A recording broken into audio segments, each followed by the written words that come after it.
நம்ம பூமியில இருக்கிற மவுண்ட் எவரெஸ்ட் இமயமலையோட உயரம் அப்படிங்கிறது 8.8 கிலோமீட்டர். அண்ட் இதுதான் எர்த்தோடைய உயரமான மலை அப்படிங்கிற பேருக்கும் சொந்தமா இருக்கு. பட் நம்ம என்டையர் சோலார் சிஸ்டத்திலேயே உயரமான மலை அப்படிங்கிற பேருக்கு சொந்தமா இருக்கிற ஒரு மலை இருக்கு. பட் ஆனா அது பூமியில இல்ல. பூமியில இல்லைன்னா வேற எங்க இருக்க முடியும் அப்படின்னு தான் நினைக்கிறீங்க. நம்மளுடைய எதிர்கால வீடு அப்படின்னு அழைக்கப்படுற மார்ஸ் பிளானட்டான செவ்வாய் கிரகத்துல தான் அப்பேற்பட்ட ஜெய்ஜாண்டிக்கான மவுண்டன் அப்படிங்கிறது இருக்கு. அண்ட் அது ஒரு எரிமலையாகவும் இருக்கு. எரிமலை அப்படின்னா அது இப்போ ஆக்டிவா இருக்கா? அந்த மலையோட பேர் என்ன?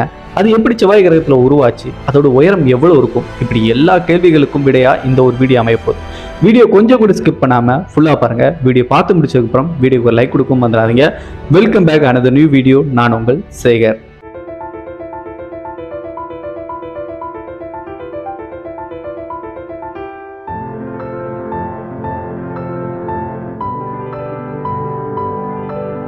மார்ஸ் பிளானட்டோடைய வடமேற்கு பகுதியோடைய அந்த வியூ இமேஜை எடுத்து பார்த்தீங்க அப்படின்னா செவ்வாய் கிரகத்துக்கு ஏதோ மறு இல்லாட்டி பரு வச்ச மாதிரி ஒரு இடத்த உங்களால் பார்க்க முடியும். அது ஏதோ ஒரு பள்ளம் கிரியேச்சர் அந்த மாதிரி விஷயம்னு நினச்சிடாதீங்க. அது செவ்வாய் கிரகத்தில் இருக்கிற மிகப்பெரிய பிரம்மாண்டமான ஜெய்ஜாண்டிக்கான ஒரு மலை. அதோடைய பேர் தான் ஒலிம்பஸ் மான்ஸ். இந்த பேர் இதுக்கு வச்சாங்க அப்படின்னா லத்தீன் மொழியில் மவுண்ட் ஒலிம்பஸ் அப்படின்னு தான் அர்த்தம். கிரேக்க மித்தாலஜி படி மவுண்ட் ஒலிம்பஸ் அப்படிங்கிற அந்த மலையோடைய உச்சியில் தான் கடவுள்கள் எல்லா கடவுள்களும் இருப்பாங்க அப்படின்னு சொல்லப்படுற மித்தாலஜியில் வரக்கூடிய அந்த ஸ்டோரி அடிப்படையாக வச்சு தான் இதுக்கு ஒலிம்பஸ் மான்ஸ் அப்படிங்கிற அந்த பேரை கொடுத்துருக்காங்க. பூமியில் இருக்கிற மிக உயரமான மலை அப்படிங்கிறது இமயமலைன்னு சொல்லப்படக்கூடிய மவுண்ட் எவரெஸ்ட் தான். இந்த மவுண்ட் எவரெஸ்ட்டை விட 3 மடங்கு உயரமானது தான் இந்த ஒலிம்பஸ் மான்ஸ் அப்படின்னு சொல்லப்படுற செவ்வாய் கிரகத்தில் இருக்கிற இந்த மலை. இப்போ பூமியில் இருக்கக்கூடிய அந்த இமயமலையோட உயரம் அப்படிங்கிறது 8.8 கிலோமீட்டர். ஆனால் இந்த மலையோடைய உயரம் மட்டுமே 22 to 25 கிலோமீட்டர் இருக்கலாம் அப்படின்னு சொல்றாங்க. நாட் ஒன்லி இதோடைய உயரம் மட்டும் இவ்வளோ பிரம்மாண்டமாக ஜெய்ஜாண்டிகா இல்லை, அதோடைய அகலம் மட்டுமே 600 கிலோமீட்டர் இருக்கும். பறந்து விரிஞ்சிருக்கக்கூடிய அதோடைய அகலம் வந்து அந்த அளவுக்கு இருக்கும் அப்படின்னு சொல்றாங்க. அப்போ இது எவ்வளோ பிரம்மாண்டமான மலை அப்படிங்கிறத கொஞ்சம் கற்பனை பண்ணி பாருங்களேன். சிம்பிளா சொல்ல போனா இந்த மலையோட உச்சியில நீங்க ஏறி போய் நின்று கீழே இருக்கக்கூடிய வியூவை பார்த்தா கூட அந்த மலையோடைய எண்டை உங்களால் தரைப்பகுதியை பார்க்கவே முடியாது. அந்த அளவுக்கு அதோடைய தரைப்பகுதி அவ்வளோ அகலமாக பறந்து விரிஞ்சிருக்கு. இதோடைய அந்த அகலத்தை இன்னும் உங்களுக்கு ஒரு கம்பேரிஷனோடு புரிகிற மாதிரி சொல்லணும்னா நம்ம இந்தியாவுக்கு பக்கத்தில் இருக்கக்கூடிய ஸ்ரீலங்காவுடைய அகலம் அப்படிங்கிறது 432 கிலோமீட்டர்.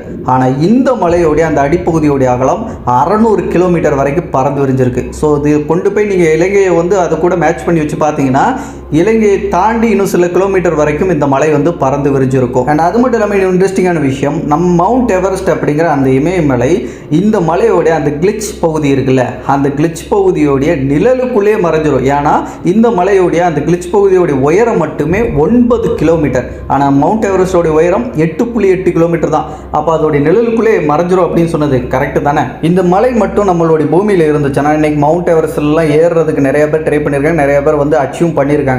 ஆனால் அந்த இமயமலையில் ஏறுறதுக்கு நம்மளுக்கு எந்த ஒரு ஸ்பேஸ் ஷூட்டே எதுவுமே தேவையில்லை. ஆனால் இந்த மலை மட்டும் நம்ம பூமியில் இருந்து அது மேலே நம்ம ஏற முயற்சி பண்ணுறோம் அப்படின்னா கண்டிப்பாக உங்களுக்கு ஸ்பேஸ் ஷூட் தேவைப்படும். ஏன்னா அதோடைய உச்சி அப்படிங்கிறது ஓசோன் லேயருக்கு வெளியே இருக்கும்.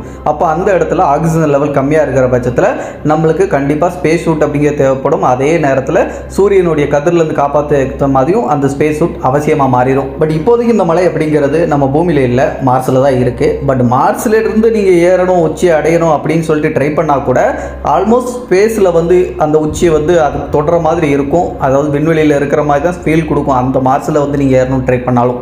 இந்த மலையோட டாப்பில் பார்த்தீங்கன்னா ஒரு வாய்ப்பகுதி மாதிரி ஒரு விஷயத்தை இருக்கிறத உங்களால் நோட் பண்ணால் பார்க்க முடியும். அது லைக் நம்ம பூமியில் இருக்கிற மாதிரி எரிமலையில் எப்படி வந்து ஒரு வாய்ப்பகுதி இருக்குமோ அதே மாதிரி இருக்கிறத உங்களால் பார்க்க முடியும். அப்போ இது எரிமலையா அப்படின்னு கேட்டிங்கன்னா எஸ், இது ஒரு எரிமலை தான். இந்த எரிமலை எப்படி செவ்வாய் கிரகத்தில் உருவாச்சு அப்படிங்கிறத தெரிஞ்சுக்கிறதுக்கு முன்னாடி பொதுவாக பூமியில் எரிமலைகள் அப்படிங்கிறது எப்படி உருவாகுது அப்படிங்கிறத தெரிஞ்சுக்கிட்டாலே அது புரிஞ்சிடும்.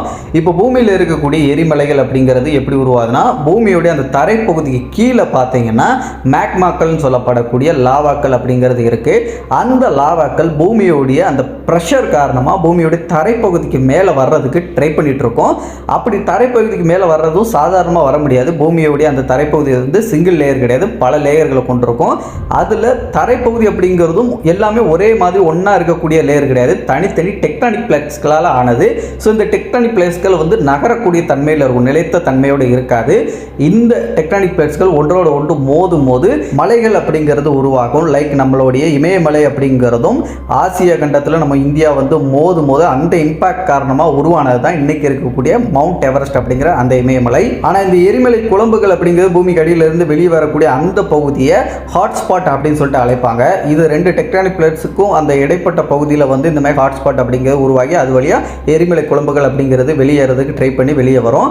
அப்படி வெளியேறதுல 2 விதமாக வெளியேறும். ஒன்று பார்த்தீங்கன்னா அதுலேருந்து நேராக வந்து வெளியே பொங்கி லைட்டாக வடிகிற மாதிரி வரும். அதாவது லைக் இந்த பால்லாம் பொங்கு பார்த்தீங்களா அந்த மாதிரி. இன்னொன்று வெடிச்சு சிதறக்கூடியது, அதிக ப்ரெஷர் காரணமாக வெடிச்சு சிதறும். இந்த 2 விதமாக இருக்கும். இந்த 2 விதமாக வெளியேறினால் வெளியே வரக்கூடிய அந்த மேக்மா அப்படிங்கிறது பாறைகள் தான் உருகி வந்து லாவாவாக வெளியே வரும். ஸோ அப்படி வெளியே வரக்கூடிய அந்த மேக்மாக்கள் கூல் டவுன் ஆயிரும். இப்படி கண்டினியூஸாக வெளியே வரக்கூடிய அந்த மேக்மா கூல் டவுன் ஆகி ஒவ்வொரு லேயராக படிய ஆரம்பிக்கும். இப்படி படிகிறது தான் நாளடைவில் ஒரு எரிமலை மாதிரியான ஒரு ஸ்ட்ரக்சருக்கு ஃபார்ம் ஆக செய்யுது. ஸோ பூமியில் இந்த மாதிரி தான் எரிமலை அப்படிங்கிற அந்த மலை உருவாகிற மெத்தட் அப்படிங்கிறது இருக்குது. அப்போ செவ்வாய் கிரகத்தில் உருவாயிருக்கிற இந்த ஒலிம்பஸ் மான்ஸ் அப்படிங்கிற இந்த எரிமலையும் அதே மாதிரி தான் உருவாயிருக்குமா கேட்டால் லைக் அதே மாதிரி தான். பட் ஆனால் செவ்வாய் கிரகத்தில் கொஞ்சம் டிஃப்ரெண்ட்டாக நடந்திருக்கு. அதுதான் இந்த மலையும் இவ்வளோ உயரமாக பிரம்மாண்டமாக இருக்கிறதுக்கு காரணமாக இருந்திருக்கு. ஏன்னா பூமியில் டெக்டானிக் பிளேட்ஸ் அப்படிங்கிறது இருக்குது. அது தனித்தனி பிரிவுகளாக இருக்கக்கூடிய ஒன்றா இருக்குது. ஆனால் செவ்வாய் கிரகத்தில் டெக்டானிக் பிளேட்ஸ் அப்படிங்கிற ஒன்று கிடையவே கிடையாது. அது மட்டும் இல்லாமல் பூமியில் அந்த டெக்டானிக் பிளேட்ஸ் அப்படிங்கிறது நிலைத்த தன்மையோடு இல்லை, நகர்ந்துக்கிட்டே இருக்கும் அப்படிங்கிற பட்சத்தில் ஸோ அந்த ஹாட்ஸ்பாட்டும் சேர்ந்து வந்து நகர்ந்துக்கிட்டே இருக்கும். இதன் காரணமாக தான் பூமியில் ஒரு எரிமலை அப்படிங்கிறது மிக உயரமாக வந்து உருவாகிறது கிடையாது. சில இடங்களில் பூமியிலே சில இடங்களில் சின்ன சின்ன எரிமலைகள் கூட இருக்குது. அதுக்கு காரணம் இந்த ஹாட்ஸ்பாட்டோடைய நகர்வு தான். ஏன்னா ஒரே இடத்துல ரொம்ப வருஷங்களுக்கு ஒரு ஹாட்ஸ்பாட் வந்து நீடிச்சுக்கிட்டே இருந்துச்சுன்னா திரும்ப வெடிப்பு ஏற்படும் போதெல்லாம் அந்த லாவாக்கள் வெளியே வரும்போது லேயராக மாறி அதே இடத்துல திரும்ப திரும்ப நடக்கும்போது உயரம் கூடிக்கிட்டே இருக்கும். பட் ஆனால் அந்த ஹாட்ஸ்பாட் அப்படிங்கிறது நகர்ந்துக்கிட்டே இருக்கிறதுனால அந்த பீரியடுக்கு ஏற்ற மாதிரி அந்த மலையோட உயரம் அப்படிங்கிறது அதுக்கேற்ற மாதிரி மேட்ச் ஆகி நின்றோம். அதுக்கப்புறம் இன்னொரு மலை அப்படிங்கிறது உருவாயிரும். ஸோ பூமியில் டெக்டானிக் பிளேட்ஸோடைய நகர்வுகளும் கூடவே இந்த ஹாட்ஸ்பாட் அப்படின்னு சொல்லப்பட்ட அதுவும் நகர்றதுனால எரிமலைகள் பெரிய உயரத்தை வந்து எட்டுறது கிடையாது. ரொம்ப உயரமாக ஜிஜாண்டிக்கெல்லாம் இருக்கிறது இல்லை. ஆனால் செவ்வாய் கிரகத்தில் இவ்வளோ பெரிய எரிமலை உருவாகிறது காரணமே அந்த செவ்வாய் கிரகம் பூமியில் இருக்கிற மாதிரி அந்த டெக்டானிக் பிளேட்னு சொல்லப்படக்கூடிய அந்த விஷயம் இல்லாததுனால தான் இந்த மலை பெருசாக உருவாயிருக்கு. ஸோ நான் முதல்ல சொன்ன மாதிரி தான் ஒரே இடத்துல அந்த டெக்டானிக் பிளேட்ஸ் நகர்வுகள் இல்லாதனால ஒரே இடத்துல திரும்ப திரும்ப இந்த எரிமலை வெடிப்பு வந்து நடந்ததுனால அதில் அந்த லேயர் படிய இந்த மலை பிரம்மாண்டமாக உருவாயிருக்கு.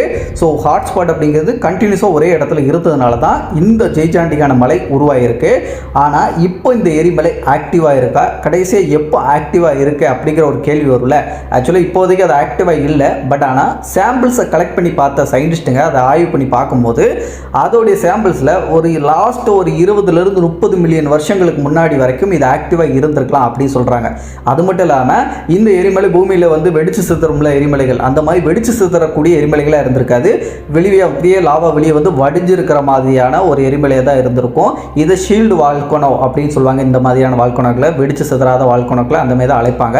ஸோ இந்த ஷீல்டு வால்கனோ சொல்லப்படுற இந்த ஒலிம்பஸ் மான்ஸ் அப்படிங்கிற இந்த எரிமலை இப்படி லேயர் பை லேயராக படிய ஒரே இடத்துல ஹாட்ஸ்பாட் இருந்ததுனால அதோடைய அகலம் அப்படிங்கிறதும் இந்த அளவுக்கு பெருசாக இருந்திருக்கிறதுக்கு ஒரு ரீசனாக அமைஞ்சிருக்கு. உயரமும் லேயர் படிய உயரமாக எவ்வளோ பெருசாக வர்றதுக்கும் காரணமாக அமைஞ்சதையும் தாண்டி அதில் இருக்கக்கூடிய அந்த எரிமலை குழம்புகள் பூமியில் இருக்கிற மாதிரியே ரொம்ப சூடாக கிட்டத்தட்ட 1200 1500 டிகிரி செல்சியஸ் வரைக்கும் இருந்திருக்கலாம் சொல்கிறாங்க. அப்படின்னா தான் அது வந்து ஒரு லிக்விட் ஃபார்மில் அந்த வால்கனோஸ் வந்து வெளியே வர முடியும். ஸோ அந்த மாதிரி தான் வந்திருக்கணும். அண்ட் அதோடைய வெளியிலேருந்து வரக்கூடிய புகை அப்படிங்கிறதும் ரொம்ப ஹாட்டாக தான் இருந்திருக்கணும். இப்போ செவ்வாய் கிரகத்தோடைய டெம்பரேச்சர் அப்படிங்கிறது -60 டிகிரி செல்சியஸ் அப்படிங்கிற அளவில் இருக்குது. நீங்கள் அண்டார்டிகாவில் எப்படி இருந்தீங்கன்னா என்ன மாதிரி ஃபீல் பண்ணுவீங்களோ அந்த மாதிரி தான் செவ்வாய் கிரகத்தில் போய் இருந்தீங்கன்னா உங்களுக்கு ஃபீல் ஆகும்.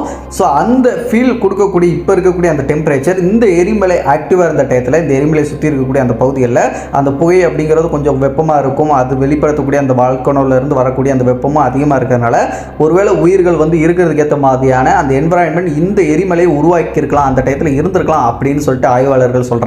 சரி, இப்போ எதுக்கு இந்த எரிமலை ஆக்டிவா இல்லாமல் மார்ஸில் இருக்கு அப்படின்னா அதுக்கு ரீசன் இப்போ பூமியில் அந்த மேக்மாக்கள் ஆக்டிவாக இருக்குது, பூமியோட ப்ரெஷரும் அதிகமாக இருக்குது. அதன் காரணமாக தான் பூமியில் வந்து தொடர்ந்து ஒரு சில இடங்களில் எரிமலை வெடிப்புகள் அப்படிங்கிறது நடக்குது. பட் ஆனால் இப்போ செவ்வாய் கிரகத்தில் இருக்கக்கூடிய அந்த தரைப்பகுதிக்கு அடியில் இருக்கக்கூடிய அந்த மேக்மாக்கள் ஆக்டிவாக இல்லாமல் இருக்கலாம், ப்ரெஷரும் பில்ட் ஆகாமல் இருக்கலாம். ஸோ இந்த 2 ரீசன்னால் இந்த எரிமலை ஆக்டிவாக இல்லாமல் இருக்கிறதுக்கு காரணங்களாக இருக்கலாம் அப்படின்னு சொல்கிறாங்க. பட் ஆனால் இது டெம்பரவரியாக கூட இருக்கலாம். இப்போதைக்கு அதோடைய ப்ரெஷர் அப்படிங்கிறது அந்த மார்ஸோடைய தரைப்பகுதி அடியில் இல்லைனாட்டியும் கூடிய சீக்கிரத்திலே இல்லாட்டி வருங்காலங்கள்லேயோ அந்த திரும்ப ஆக்டிவாக ஆக ஆரம்பிக்கலாம். அந்த ப்ரெஷரும் கூடலாம். அப்படி கூடும்போது அந்த மேக்மாக்கள் வெளியே வர ஆரம்பிச்சிச்சுன்னா இதே இடத்துல இந்த மலையை இன்னும் திரும்ப வெடிக்கலாம். அப்படி இல்லைன்னா வேற ஒரு இடத்துல அந்த ஹாட்ஸ்பாட் அப்படிங்கிறது நகர்வு அப்படிங்கிறது செவ்வாய் கிரகம் சுத்தமாக இல்லைன்னு சொல்ல முடியாது, கொஞ்சம் இருக்கும். ஸோ அந்த கொஞ்சம் இருக்கக்கூடிய நகர்வில் வேற ஒரு இடத்துல கூட புது எரிமலை உருவாகிறதுக்கான வாய்ப்புகள் இருக்கலாம் அப்படின்னு சொல்லிட்டு சயின்டிஸ்ட் சொல்கிறாங்க. அண்ட் இந்த ஒலிம்பஸ் மான்ஸ் அப்படிங்கிற இந்த மவுண்டன் நம்ம என்டையர் சோலார் சிஸ்டத்திலேயே மிக பிரம்மாண்டமான மலை அப்படிங்கிற பேருக்கு சொந்தமாக இருக்குது. நம்ம பூமியில் இருக்கக்கூடிய மவுண்ட் எவரெஸ்ட் தான் பூமியில் பெருசு. ஆனால் நம்ம சோலார் சிஸ்டத்தில் இருக்கக்கூடிய அந்த தரைப்பகுதியில் இருக்கக்கூடிய கிரகங்கள்லேயே அதிக உயரம் கொண்ட ஒரு மலை இருக்கக்கூடிய ஒரு கிரகமாக இருக்கிறது நம்ம செவ்வாய் கிரகத்தில் இருக்க இந்த மலை தான் இருக்குது அப்படிங்கிற பேருக்கு சொந்தமாக இருக்குது. இந்த வீடியோ மூலமா மார்ஸ் பிளானட்ல இப்படி ஒரு ஜெய்ஜாண்டிக்கான மவுண்டன் இருக்கு அப்படிங்கிற விஷயத்தையும் தெரிஞ்சுக்கிட்டீங்க. எரிமலை எப்படி உருவாகுதும் அப்படிங்கிறதையும் தெரிஞ்சுக்கிட்டீங்க. எரிமலை எப்படினாலே லாவாக்களை வெளியேற்றக்கூடிய ஒரு மலை அப்படிங்கிறது நமக்கு தெரியும். பட் ஆனால் எரிமலைகளில் பல வகைகள் இருக்கு. குறிப்பா கிரையோ வால்கனோஸ் சொல்லப்படக்கூடிய எரிமலை குழம்புக்கு பதிலாக தண்ணீரை பீச்சி அடிக்கும் எரிமலைகள், அதுக்கப்புறம் ஐஸை பீச்சி அடிக்கக்கூடிய எரிமலைகள்னு சொல்லிட்டு நம்ம சோலார் சிஸ்டத்தில் நிலவுகளில் கிரகங்களில் இருக்கு. அதை பற்றிலாம் தெரிஞ்சுக்கணும் அப்படின்னு ஆசைப்பட்டீங்கன்னா இந்த வீடியோக்குள்ள இருக்கக்கூடிய கமெண்ட்ல வால்கனோ அப்படின்னு சொல்லிட்டு கமெண்ட் பண்ணுங்க. எத்தனை பேர் கமெண்ட் பண்றீங்களோ அதை பொறுத்து கூடிய சீக்கிரத்தில் அடுத்த வீடியோவை நான் மேக் பண்றேன். அண்ட் நம்ம சேனலை இன்னும் கூட சப்ஸ்கிரைப் பண்ணாமல் இருக்கீங்கன்னா ஜஸ்ட் சப்ஸ்கிரைப் பண்ணி பெல் நோட்டிஃபிகேஷன் ஆல்ல செட் பண்ணி வச்சுக்கோங்க. வீடியோ பிடிச்சிருந்துச்சுன்னா வீடியோக்கு லைக் கொடுக்க மறந்துடாதீங்க. அடுத்த ஒரு சூப்பரான வீடியோ நானும் உங்களை சந்திக்கும் வரை நான் உங்கள் சேகர். Bye bye.